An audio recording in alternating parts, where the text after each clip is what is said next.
Bueno, para la charla de hoy he pensado hacer los padres del desierto. ¿Ustedes alguna vez han escuchado qué son los padres del desierto? Bueno, eso es chévere. Hoy vamos a hacer una pequeña introducción. A partir de la semana entrante, si no hay ningún otro cambio, vamos a empezar a ver en qué consistía la espiritualidad de los padres del desierto. Es algo bien lindo. Cerca del final del siglo II, hacia el año 190 después de Cristo, un grupo de cristianos siguieron una disciplina muy estricta de obediencia y abstinencia. Entonces ellos, era un pequeño grupo, que creía que el cristianismo se estaba apartando del principio básico de las enseñanzas de Cristo. Entonces ellos pensaron, como San Juan Bautista, en apartarse de todo y empezar a vivir esas enseñanzas apegadas a una doctrina de una abstinencia y una obediencia total. Esto se desarrolló sobre todo, acuérdense que en esa época los israelitas habían sido mandados a la diáspora desde el año 70, en el año 130 volvieron otra vez a ser expulsados y ellos se van a refugiar en un desierto que se llama el desierto de Esete, que es un desierto que queda más o menos a unos 60 kilómetros de lo que hoy conocemos como el Cairo. Y allí se van el desierto se llama Esete, por eso hoy los que se apartan los llamamos ascéticos por el desierto de Egipto. Y viene de ahí esa palabra que luego vamos nosotros a implementar.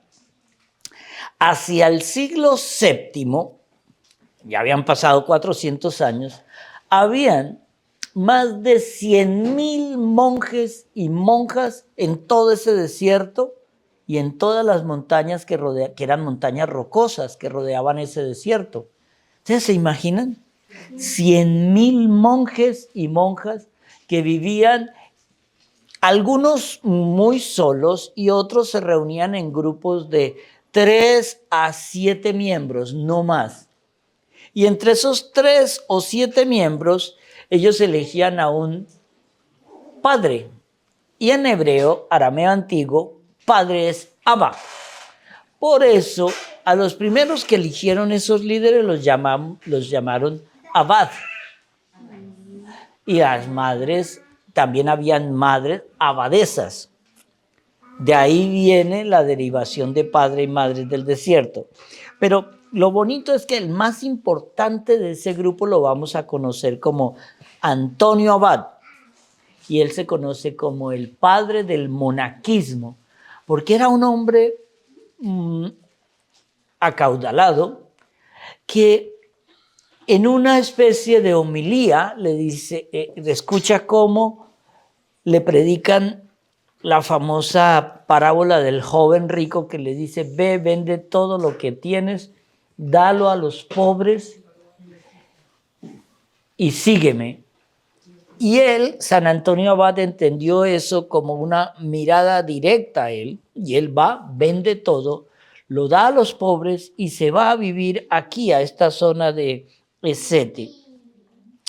Lo más interesante es que esto va a ocurrir más o menos sobre el año 270 después de Cristo. Habían pasado unos 80 años desde que él empieza eso. Y recordemos que hasta el año 313 es que Constantino da la orden de parar a perseguir a los cristianos.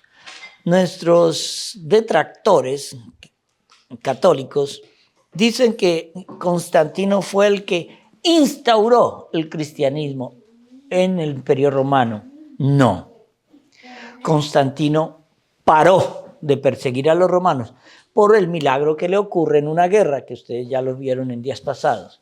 Pero es su hijo el que sí adopta el cristianismo como la religión oficial del Imperio Romano.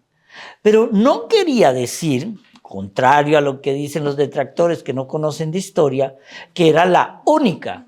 No, usted podía practicar lo que quisiera, pero sí era la oficial, ¿cierto? Usted aquí puede hablar, en Estados Unidos usted puede hablar español, criol, francés, alemán, lo que quiera, pero el idioma oficial es el inglés. Es lo mismo que ocurrió en aquella época. Entonces, viendo esa radicalidad, hay una historia, bueno, estas se las tengo para la homilía, pero hay una historia que era la cama de, creo que se llamaba la cama de Próculo, que era un griego, que tenía un hostal, un hotel, es una especie de leyenda, y la cama de él tenía una medida, y cuando él te permitía dormir en la cama, si tus piernas eran más largas que la cama, él cortaba las piernas para acomodarlo a la cama. Y si tú eras más cortico que la cama, te estiraba el cuerpo hasta que ocuparas toda la cama. Es una leyenda. ¿Por qué? Porque nos hemos acostumbrado siempre a que el mundo se tiene que acomodar a la verdad de Dios, ¿cierto? Eso es lo que quiere el Señor, que nosotros entendamos su verdad y no que el Señor le tengamos que cortar las piernas porque su sabiduría es más grande que la del mundo. Entonces, aquí entramos en algo muy lindo. En aquella época, los primeros 300 y algo años del cristianismo, el martirio se consideraba como la forma más elevada de sacrificio. Si a ti te comían los leones y te tiraban a una hoguera, eso era como el sumum del cristianismo. O sea, de ahí, de la hoguera o de las mandíbulas del león, para el cielo. Entonces... ¿Y eso no es fanatismo? Espérate. Es fanatismo, pero si tú decías, yo quiero ser cristiano, y te metían a los leones... Tú la única cosa que tenías que hacer es, no, yo no creo en Cristo. ¿Eso es fanatismo? ¿Sabe qué? Bienaventurado el fanatismo. Aún así, muchos se fueron al desierto para vivir las privaciones. ¿Por qué? Mire, el biógrafo de San Antonio Abad decía algo bien chévere.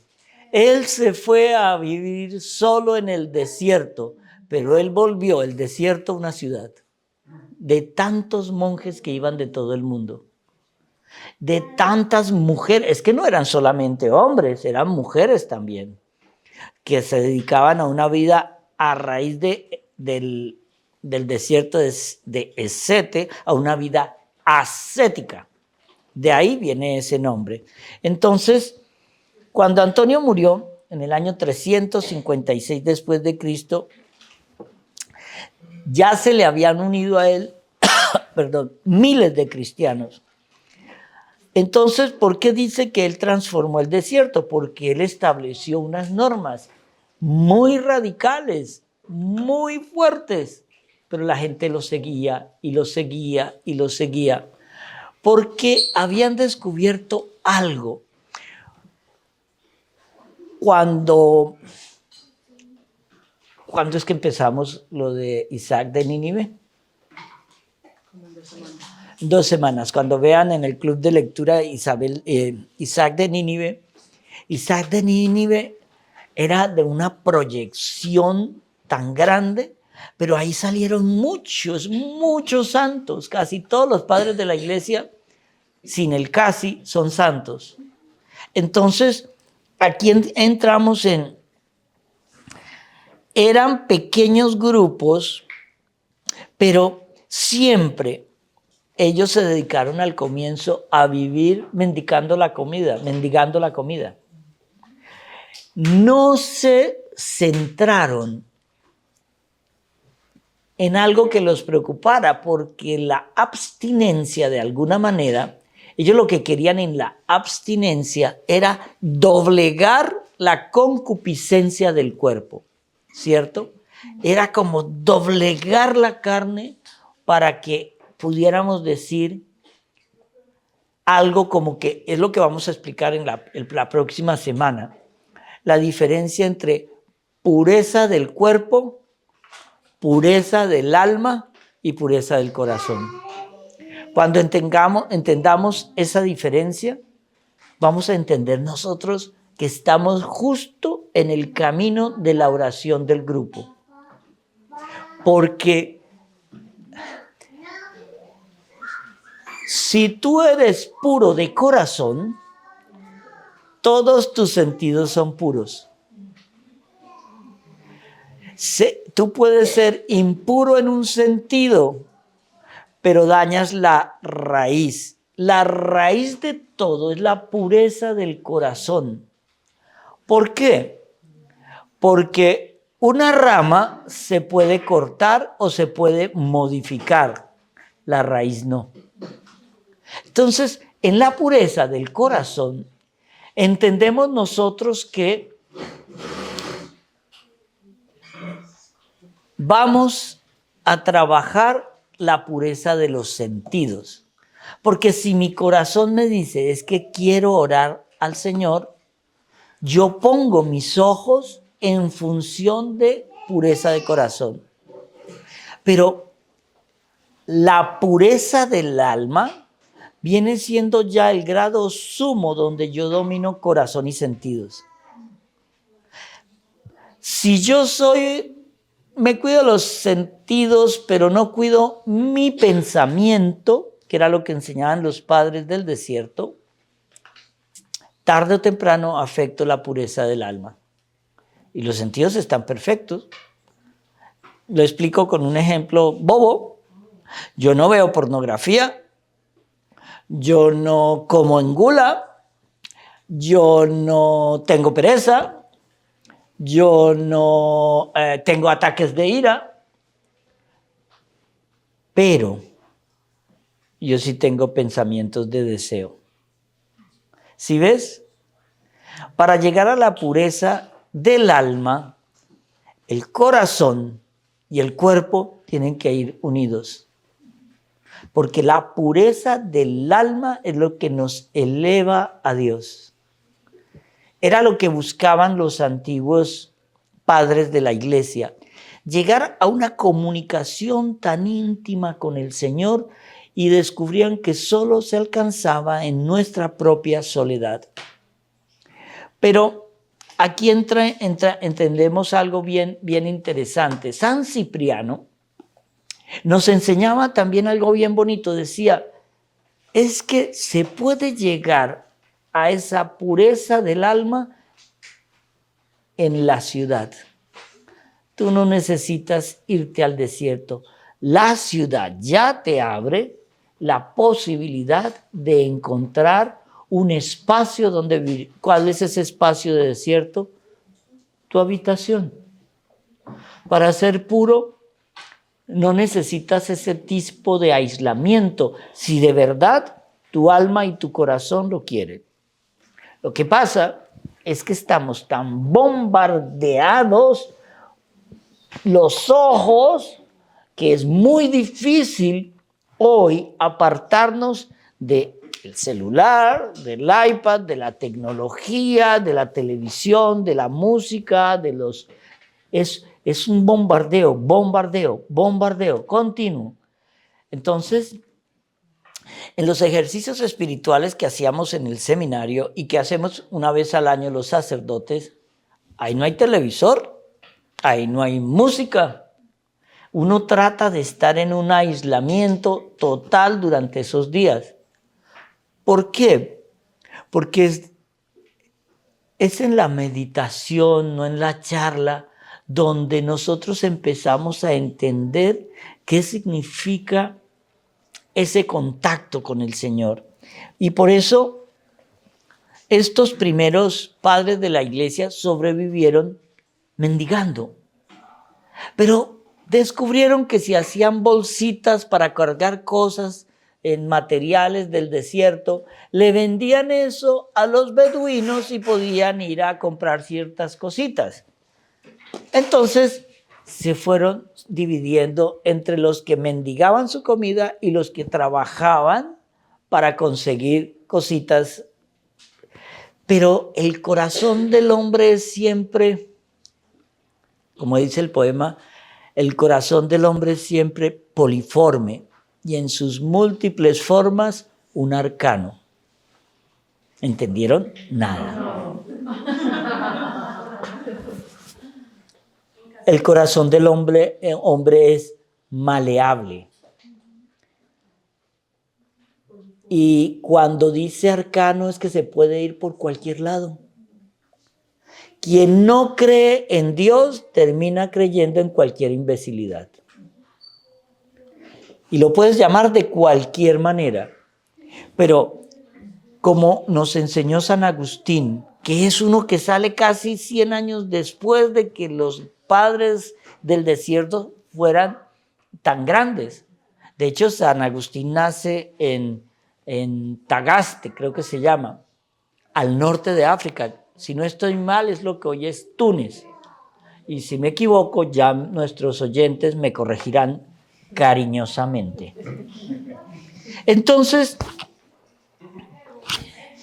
cuando ellos se reunían y empezaron ese pensamiento cristiano, ellos intentaban redescubrir la disciplina que nuestro Señor Jesús nos enseñó.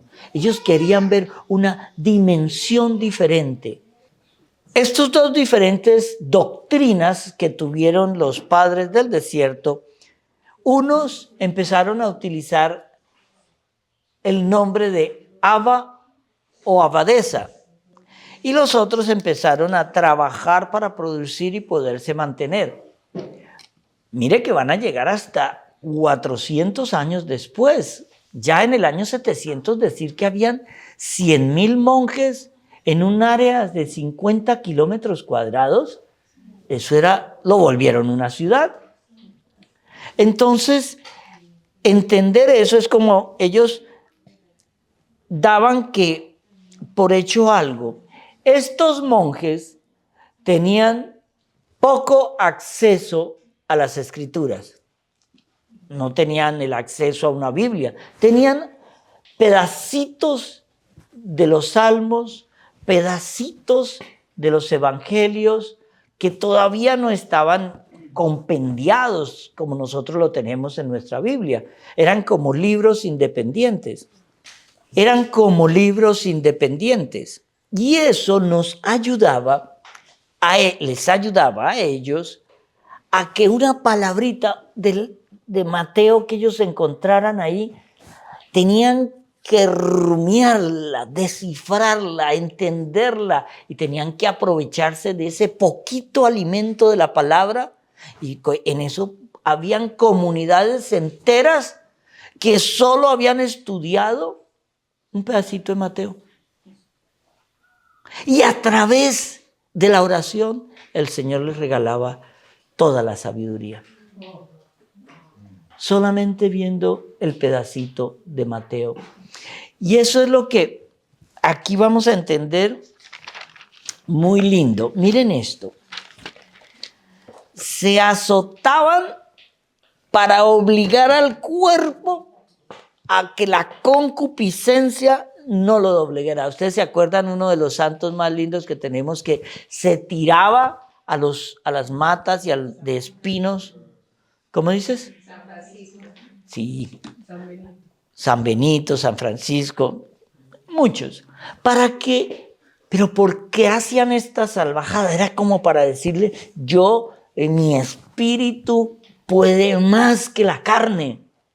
Mira, al Padre Pío, el demonio le presentó a su mano derecha, que era, ¿cómo era que se llamaba? Pío, dímelo. Cleonís, gracias. Entonces, Cleonís era muy linda y era la que siempre estaba con Padre Pío. Entonces un día el demonio lo hace bajar a los sótanos y ahí está Cleonís totalmente desnuda. El la entrega de Pío era tan fuerte, que él, en lugar de quedarse con Cleonis, empieza a pelear con el demonio directamente. Y es cuando Cleonis desaparece. Entonces, empezaron a vender. Los del segundo grupo se dieron cuenta que algunos eran buenos artistas. Entonces empezaron a crear íconos para vendérselos. Con el paso de los tiempos, los que iban a comprar eso iban a ser los que se acababan de separar de la iglesia en el año 1024. No separar, sino dividir, que vamos a conocer como la Iglesia Ortodoxa de Oriente. De ahí es que viene esa tradición que un ícono no se pinta porque tú sepas pintar, no. Tú oras de 6 meses a 1 año solo para pintar un cuadro. Eso es lo que lo hace a esos íconos tan valiosos y tan poderosos en la fe. Entonces, el que se disparara este comercio de íconos, hizo que este grupo de nuevo abriera su alma al materialismo y a la codicia del sistema. O sea, como habían empezado en esa pobreza tan suma, oye, muchos eran ricos, vendieron todo, se lo dieron a los pobres, pero esto los llevó otra vez a ese materialismo, al consumismo, y como tardaban tanto en hacer un ícono, pues se volvieron costosísimos. Entonces pulularon los artistas, pululó el comercio, y el dinero empezó a dañar la doctrina principal de los padres del desierto, que era la oración en un nivel tan profundo y tan completo que no lo vendríamos a entender sino hasta ahora, cuando han salido todos los textos, todos los libros de los padres del desierto. Y ahí es cuando, por ejemplo, hubo un grupo que se centró y encontró solamente este fragmento de Mateo 24:14. Hoy ese desierto puede estar en las ciudades, pero ellos se centraron en esto. Y será predicado este evangelio del reino en todo el mundo. Y cuando sea predicado en todo el mundo, entonces vendrá el fin. Lo tenemos en Mateo, ya nos anuncia cuándo vendrá el fin, cuando el evangelio esté predicado en todas partes. Y ellos solo tenían este fragmento. ¿Tú te imaginas que toda una comunidad de 200 jesuitas solo tienen este fragmento de la Biblia y con eso van a trabajar? Nosotros tenemos toda la Biblia y nunca la leemos. Es lo triste. Pero ellos se peleaban por ese fragmento, y ese fragmento, el discernimiento de la oración que le dio a estos monjes, este fragmento los llevó a ser unos hombres sabios en la oración. Y ahorita vamos a leer algo bien lindo para entender esto. En griego la palabra es asceticón, que es lo que viene a conocerse después como la vida y doctrina de los padres del desierto. Y mire, para entender lo que significaba esto, ya hoy va a ser cortito, pero muy centrado. Les voy a leer y ustedes lo van a entender, porque este grupo de oración se tiene que caracterizar por el discernimiento, porque el Señor los ha reunido no para que sean un grupito más de fanáticos, no, para que encuentren en la lectura de la palabra el discernimiento. Cuando veíamos al Señor que se apartaba a orar, ¿cómo oraba el Señor? Con los salmos. Él oraba los salmos. Y Él oraba. Y oraba para demostrarnos cómo tenemos que orar. Y por eso en la homilía de hoy nos toca hablar del Padre Nuestro. Y vamos a entender muchas cositas de lo que se llama esta oración. Y voy a sacar Él le decía a los monjes, le decía, vosotros deseáis vivir conmigo, escuchad en el nombre de Dios que cada uno de vosotros permanezca en su celda, en el temor. No menospreciéis vuestro trabajo. No seáis negligentes en vuestra meditación ni en la oración continua. Mire cómo voy preparando yo mi corazón para algún día tener ese encuentro con el Señor. Guardad vuestro corazón de pensamientos extraños. Ya saben a qué me refiero. No penséis acerca de cualquier hombre, mujer o asunto de este mundo. Más bien, examinad asiduamente en qué tropezáis. Miren ustedes en qué tropiezan cada día y esforzaos por ir rectos, clamando a Dios con dolor de corazón, con lágrimas mortificadas, para que os perdone y así no caigáis de nuevo en la misma falta. O sea, Él nos enseña, esto salió de esto y será predicado este evangelio. Mateo 24:14, yo los invito a que seleccionen 2 frases, ¿sí? Un versículo de la Biblia y medítenlo toda esta semana, pero medítenlo en la oración, solitarios, no cogidos de la mano con 4 amigas, no.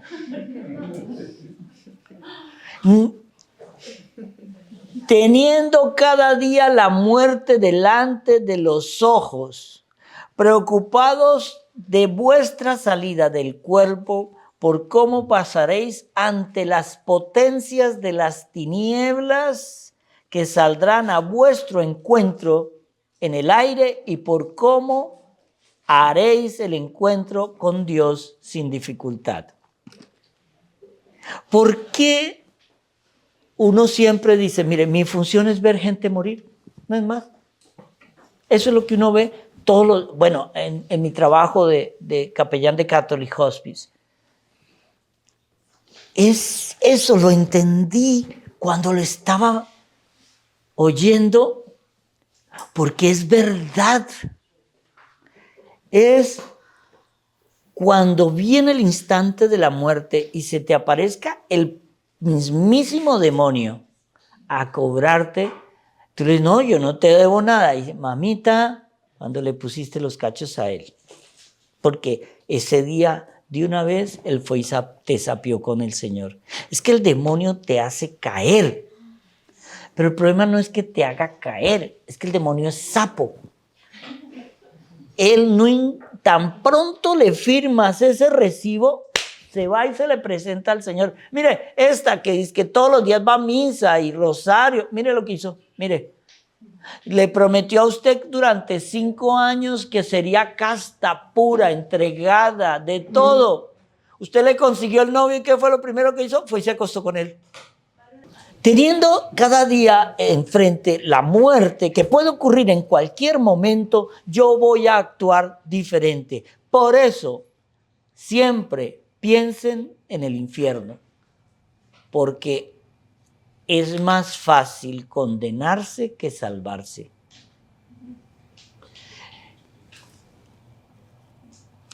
Observando con anterioridad el día terrible del juicio y la retribución de las obras, palabras y pensamientos de cada uno de nosotros, cada semana trabajad en el temor de Dios sin abandonar la meditación. Que nadie entre en la celda de su hermano si queréis veros antes de tiempo. No vigiléis ni comparéis el trabajo del otro para ver si tú trabajas más que tu hermano o viceversa. Sin importancia, no habléis de cosas vanas. No tengáis ninguna familiaridad, sino que cada uno en el temor de Dios realice su trabajo. Esto era la norma para cómo deberían vivir los monjes, ¿no? A mí me da risa cuando yo me monto en un avión. No hay momento que si yo llevo esto, hay 2 cosas que siempre me impresionan. Siempre, sin fallo. Ay, padre, me da una tranquilidad que usted venga conmigo en el avión. Y yo siempre contesto la misma imbecilidad. Mire, si el avión se va a caer, se cae conmigo adentro. Y lo otro... Sí. Si es que hay tiempo. No puede ir durmiendo. Sí, no, a mí para... Puede ir durmiendo, lo van a despertar. Mire esto. Y la segunda cosa, siempre una mujer que se te sienta al lado empieza, padre, no, mucho frío, ¿no? Mucho calor, ¿no? Son incómodas las sillas. Y uno solo quiere... sí. No, hay que usted conteste mal. Es que estos curas son un... ¿Qué se creen? Uno puede estar 2 días sin dormir, puede estar, no sé, la noche anterior se comió algo y vomitó, no quiere hablar con nadie. No, usted tiene que ser 1A. Entonces, porque te van a criticar. No importa lo que hagas, no importa, te van a criticar. Entonces, aquí dice, cuando termine una reunión o cuando os levantéis de la mesa, no os sentéis a criticar del que se acaba de ir. Yo siempre me despido cuando estoy en una y me tengo que ir. Ahí les dejo tema, me voy. ¿Por qué? Porque hay un dicho que dice, mire, más del 70% de la gente que te conoce siempre habla mal de ti. Aquí hay 100, hay 70 que no hacen sino criticarme. 7 de cada 10. 7 de cada 10, sí. Salvajidad, solo 3. No juzguéis.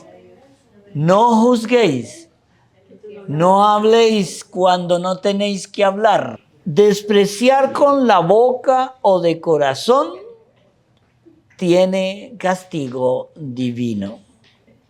Que la mentira nunca salga de vuestra boca. No queráis hablar ni escuchar nada que no os ayude. No tengáis malicia en vuestro corazón, ni odio, ni envidia hacia el prójimo. Que nunca haya una cosa vuestra en la boca y otra en vuestro corazón, pues nadie se burla de Dios. Estos son, cierto que ustedes sienten ahorita que eso ya lo sabía, pero la manera como se presenta esto hoy es para recordar, no critiquen, no juzguen, no mientan, porque seremos juzgados. Por eso, de toda palabra que digas, serás juzgado y darás cuenta el día del juicio. De todo acto que hagas, serás juzgado el día del juicio. Entonces, como eso va a ocurrir, qué pereza que uno esté diciendo, ay, no, ¿se acuerda lo que dije de esta parejita del flaco feo ese y la linda? Pero bueno. ¿Criticar y juzgar es lo mismo? No. Yo puedo criticar, pero no dar un veredicto. Juzgar es cuando da. Claro. Yo que puedo criticar, ella no se sabe la capital de Rumanía. ¡Qué bruta que es! El no saber está criticando o no estudió la tarea. Es que es perezosa, ¿sí ves? Si vosotros lo guardáis en secreto, yo hablaré a Dios por vosotros. Pero si no los observáis, Dios os pedirá cuenta de vuestra negligencia. Y a mí, si no os corrijo, por inutilidad. Por eso es grave los sacerdotes condescendientes que hablábamos el otro día en la charla. Esos sacerdotes que al pecado le quitan la dimensión de pecado. Que no, padre, yo yo me estoy acostando con mi novia, somos novios hace 2 años, pero ya era tiempo, ¿no? Y no pasa nada, yo la quiero mucho, nos vamos a casar, entonces no es pecado. Tranquilo, hijo, sigue acostándote con tu novia, aquí no ha pasado nada. El cura que les diga eso, ¿sabe qué? No se vuelvan a confesar con él para que él mismo no se condene por idiota. Por chévere. Sí. Por paz. Por bacán. Os exhorto, hermanos míos, conocer por qué habéis salido del mundo, por vuestra salvación. Que vuestra renuncia no sea en vano, que el mundo no os confunda, porque Dios ante los santos se une, pero ante los pecadores se aparta. El Señor vino a buscar los pecadores, pero esta parte la encontré, pero ahora no me acuerdo en qué parte de la Biblia. ¿Vio? Jeremías, lo van a leer en Jeremías. Gracias, Pío. Hay un límite de la misericordia para el pecado. Esa misericordia inconmensurable, esa misericordia que no tiene límites en Dios, tiene un límite, el tuyo. O sea, con la vara que veas te dirá. Claro, porque tú le pones límite a la misericordia de Dios. No Dios da una misericordia infinita. Es más, cuando muramos, nos enseñaba Luisa Picarreta y el confesor de ella, nos daremos cuenta de la infinita. Infinita quiere decir que no se acaba misericordia de Dios. Y no nos bastará toda la eternidad para conocer a Dios. Toda la eternidad, cada segundo estaremos conociendo obras de Dios y dimensiones de Dios y bellezas de Dios y adornos de Dios, pero eso no parará nunca. La misericordia del Señor es infinita, pero nosotros le ponemos al juzgar y al criticar un límite a esa misericordia y a ese perdón. Padre, usted dice que cuando nos muramos la misericordia del Señor se acaba y empieza... La misericordia de que te lleva a la salvación, pero la misericordia de Él no acaba nunca, ni su sabiduría va a acabar nunca. Pero la oportunidad, tu test de vida, habrá terminado. Ya en el purgatorio no puedes hacer nada por salir de ahí, tienes que vivir la purificación. Si te tocó el infierno, ahí sí. Sí, no, ya no te puedes ir, ya te quedas ahí. Deseo que conozcáis, hermanos míos, que en el principio, cuando Dios creó al hombre, lo puso en medio del paraíso, en posesión de todas sus facultades sanas. Pero cuando el hombre dio crédito a aquel que le hizo caer por sus sentidos, se pusieron en contra del hombre y fue privado de la gloria. Nuestro Señor Jesucristo, a causa de su gran amor, tuvo misericordia del género humano y el Verbo se hizo carne. Vino a ser un hombre perfecto en todo como nosotros, excepto en el pecado. Para volver lo que estaba cambiado conforme a la forma del estado natural de su santo cuerpo. Teniendo misericordia del hombre, el sacrificio de Cristo lo devuelve al paraíso. Le permite de nuevo regresar a Él, pero teniendo siempre esa misericordia como obligatoriedad, la participación del hombre. Necesita que tú operes tu libre albedrío, porque Él no te va a forzar a nada. Si tú quieres seguir pecando, es tu problema.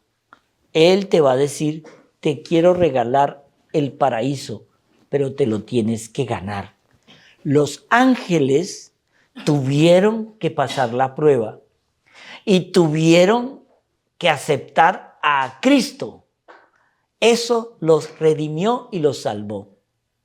Nosotros estamos ahora en la prueba en la cual no solamente por bautizarme me salvo o por decir Señor, Señor, no, es una prueba real, es una prueba de entrega, es una prueba de compromiso, es que Dios es compromiso, un compromiso claro en cumplir la divina voluntad del Señor. Quien desea alcanzar el estado natural del paraíso y llegar al Señor, que reprima todas las concupiscencias de la carne para mantenerse dentro de la palabra. Cuando aparece naturalmente el deseo en el espíritu, si no es según Dios, no hay caridad. Por eso Daniel fue llamado varón de deseos. A este deseo el enemigo lo ha transformado en deseo vergonzoso para desear todo lo que es impuro. Daniel tenía deseo. El profeta Daniel tenía deseo en lo que estamos preparando. Pero el enemigo, el demonio, hace que ese deseo lo trueque. Daniel tenía el deseo de estar orando permanentemente, de estar llamando al Señor en todo. Daniel tenía el deseo de, al irse a la cama, oraba, se levantaba orando, soñaba orando, y Daniel fue atacado y lo metieron a los leones, lo metieron en miles de pruebas. Pero el demonio, cuando tú sutilmente, sin que te des cuenta, lo puro te lo vuelve impuro. Y ahí te va dañando. Eso era lo que quería hacer con Padre Pío y Cleonís. Lo que quería demostrar, por ejemplo, con Santa Teresa, que era tan guapa, y San Juan de la Cruz. Quería confundir.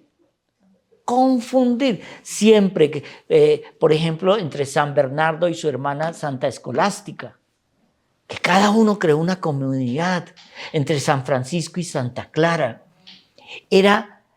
Ellos lograron separar el deseo para que pudieran avanzar en ese deseo puro, para llegar a la pureza del alma. Ya para terminar, dice, ojo con la cólera. La cólera aparece en el espíritu conforme a su naturaleza, sin cólera. Sin cólera santa no habría pureza en el hombre. Sin irritarse contra todo lo que el enemigo siembra en él, como Fineas, el hijo de Eleazar, que en su cólera mató al hombre y la mujer y cesó sobre su cuerpo la cólera de Dios. Esto es confuso, ¿cierto? La idea era que fuera confuso. ¿Por qué? ¿Se acuerdan cuando el Señor le dio latigazos a los vendedores del templo? Era la cólera santa de la corrección. Él sabía que estaban profanando la casa del Padre. Entonces, en la cólera santa de la corrección, Él te va a pegar. Él te va a hacer sufrir. Él te va a castigar. Él va a permitir que los malos te ganen. Pero si tú continúas en la cólera santa, solo deja pasar el tiempo y verás como en Job todo se le devolvió agrandado.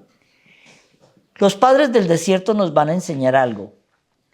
En la medida y en el tamaño de la tentación va a estar siempre el premio. A mayor tentación superada, mayor premio. Y hoy veíamos algo bien lindo. ¿Qué aparece primero? ¿La tentación y el premio que es el don?